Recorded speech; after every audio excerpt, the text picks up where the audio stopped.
Arnar, þetta leit ekki vel út fyrsta korter eða mætti segja að 5-1 hafi bara skopið sigurinn? Já, hún gerði það auðvitað og breytti leiknum, en mér fannst líka það voru svolítið svona yfirkeyrslu til að byrja með. Við ætlum svona að gera 2 mörk í hverju sókn og vorum að fara illa með góð færi og náðum svona aðeins meira ró.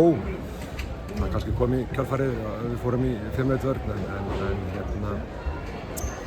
en já, það skiptir sköpum. Það var mikið undir, við vorum að klika döðafærum, við vorum ekki að hitta markið og missa boltann þegar við vorum að reyna að keyra upp. Ég ætlaði greinilega að reyna að skilja línumanninn eftir sem að reyndist okkur erfið hérna sóknarlega. Og reyndist okkur alveg fáralega erfið sko og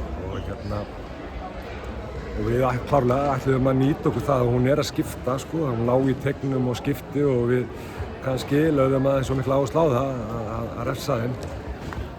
En hún var góð og við svona til að byrja með vorum kannski að flýta okkur aðeins svo mikið og það er svona kannski líka það sem við erum að læra.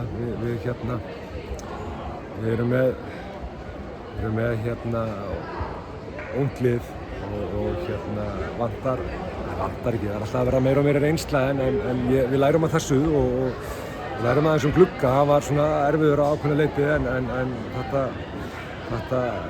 fyrir allt í ristum þetta. Við erum búin að vera vandræðið með að koma orða með öllu hérna núna eftir þennan leik, þannig að þú eru ekki að gefa það. Sæta á stórmóti, það er það sem skiptir öllu máli og ég er náttúrulega bara ótrúlega glaður að við séum að fara 4. stórmóti í röð. Það var svona orðið markmiðið að skrifa smá sögu.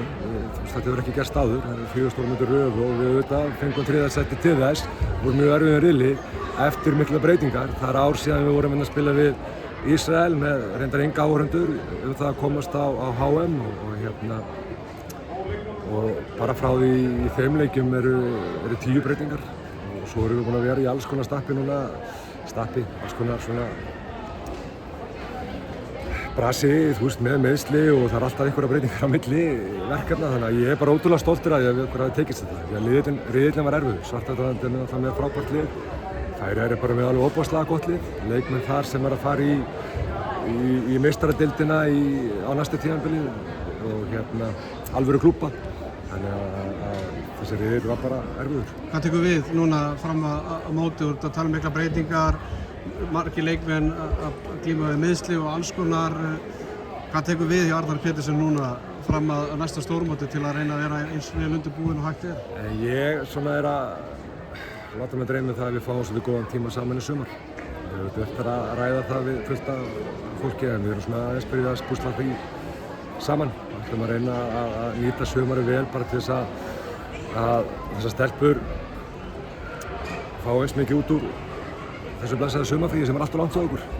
Og svo er bara smá sumarfrí og svo þurfum við að fylgja þessu virkilega vel eftir þessum hópa því hann er efnilegur. Þeir eru stelpur sem eru besta aldri, hvað það varðar að framtíðin er björt hjá þeim. Það er eiga nóg eftir, sumar hverjir eftir að vera þarna í 8 ár, 10 ár, 12 ár. Þannig að við þurfum núna bara skipulega að taka réttu skrefin og gera það skref fyrir skref. Þannig að við séum að bæta okkur, alltaf að bæta okkur. Við þurfum að hugsa þannig með þetta. Þú sér það ef við fyrir aftur í færeyska liðið sem við spiluðum við á miðvikudaginn er sama byrjunarlið og við spiluðum við 2022. Það er bara lið sem er búið að vera að mótast og þær eru búin að vera að taka alveg ótrúlega flott og góð skref fram á við á hver einasta ári og við erum bara djöfull öflugar. Þannig að við þurfum að gera svipaða hluti, við þurfum að vinna vel allt árið umkring og þannig gerist þetta. Enn og aftur er ég farin að tala út ykkur villisökum. En bara rétt í lokina því að það er náttúrulega mikla breytingar á liðinu. Er einhverju leikmenn sem voru ekki í hópnum í dag eða síðast verkefnum sem að gætu komið tilbaka, þú veist, Elín Jóna og þú veist, Perla Rut og fleiri, þú veist, er það vonast? Já, sjálfsögðu vona ég að þær komi allar tilbaka. Elín Jóna og Perla frábæri leikmenn og frábæri karakterar.